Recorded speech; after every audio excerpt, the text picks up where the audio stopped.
Cette vidéo est pour expliquer le principe des itérations ou des boucles. Donc c'est un principe qu'on retrouve dans tous les langages informatiques. Dès qu'on veut répéter x fois une instruction, alors au lieu de l'écrire nous-mêmes plusieurs fois, on va simplement dire faisons une boucle. Déclarons en fait combien de fois on veut faire cette itération ou cette instruction et exécutons en fait x fois cette même instruction. Donc ça revient à définir une boucle. Alors, en général, une boucle, on la déclare avec un for, puis ça va se retrouver dans beaucoup de langages. On affecte souvent une variable, qui est la variable qui va être utilisée à l'intérieur de la boucle. Et on a aussi le in, et souvent ce qu'on attend avec Python, on s'attend à avoir un for, in, et une séquence d'éléments qu'on veut parcourir. Alors souvent, si on veut faire une boucle de 10 éléments, de 10 itérations, on pourrait déclarer une liste avec 10 informations. Puis ça nous permettrait de déclarer une boucle de 10 tours, 10 itérations. Puis ça pourrait permettre d'avoir en fait notre boucle avec 10 donc itérations. Ce que l'on a fait ici, on a déclaré le for, donc on a déclaré for i in. Alors, ce qu'il faut garder à l'esprit, c'est que le i va prendre chaque valeur qui est ici, là, dans ce tableau. Première itération, il va prendre la valeur 0, deuxième itération 1, et ainsi de suite. On met 2 points, ça nous permet par la suite de déclarer un bloc qui va s'exécuter. Donc ce bloc, qu'est-ce qu'il fait? Il fait afficher la valeur de i. Puis comme je vous l'ai dit, i va prendre les valeurs de ce qu'il y a dans le tableau. 0, 1, 2, 3, 4, 5, 6, et ainsi de suite. Donc ça nous permet de faire en fait 10 tours.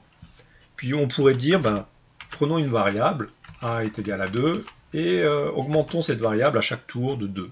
Donc on pourrait dire, prends la variable a, et elle va prendre l'ancienne valeur de a, plus on rajoute 2.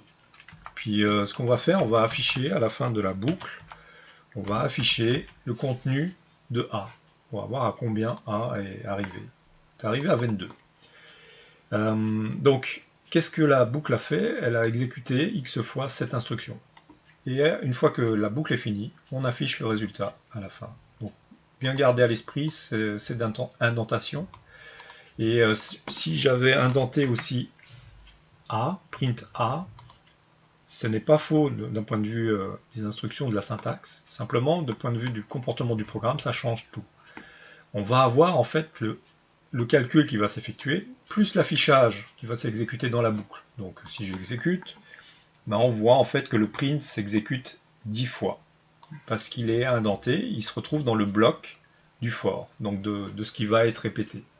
Donc en général, on revient à la ligne, ça veut dire que là, à la fin de la boucle, on affiche le résultat. Quelque chose aussi que vous allez constater, c'est qu'on ne va pas nous-mêmes écrire la liste des valeurs que l'on veut parcourir. Si je veux faire une boucle de 10 itérations, je ne vais pas écrire à chaque fois ça. Ou si je veux en faire 100, je ne vais pas faire un tableau de 100 valeurs. On va utiliser la commande range, qui va nous permettre de générer ce tableau équivalent. Si je fais range de 10, ça va me faire le même tableau que j'ai écrit auparavant. Donc j'obtiens le même résultat.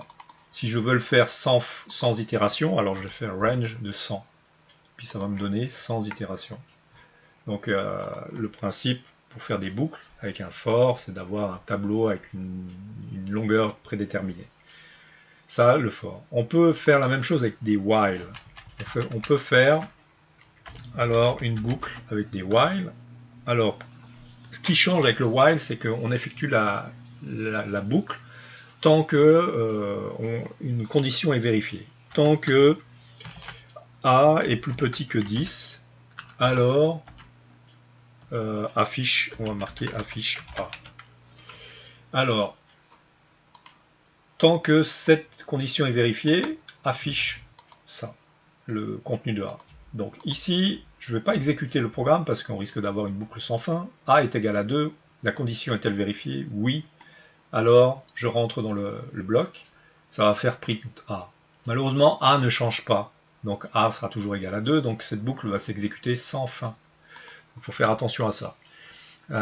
Pour que je fasse quitter, pour que cette boucle s'arrête, il faut que la condition ne soit plus vérifiée. Tout simplement, ce que je pourrais faire, c'est de dire, prends A et incrémente-le, ajoute-lui 1 à chaque tour. Donc à un moment donné, il va dépasser le 10, donc jusqu'à 9, ça va être correct. À 10, on va quitter la boucle. On va vérifier. Donc, on a 2, 3, 4, 5, on voit le A augmente. Et à 9, donc il fait 9, il affiche 9. 9 plus 1, ça donne 10. On a A qui est égal à 10. On retourne au début de la boucle. Est-ce que A est inférieur à 10? Non, il est égal. Donc, on quitte la boucle. Donc, ça, c'est une autre manière de faire les boucles. For, on a un nombre déterminé d'itérations. While, ça dépendra en fait de la condition d'arrêt de la boucle. Donc deux instructions bien utiles dans un programme, parce que souvent des boucles, on va devoir en faire. Voilà.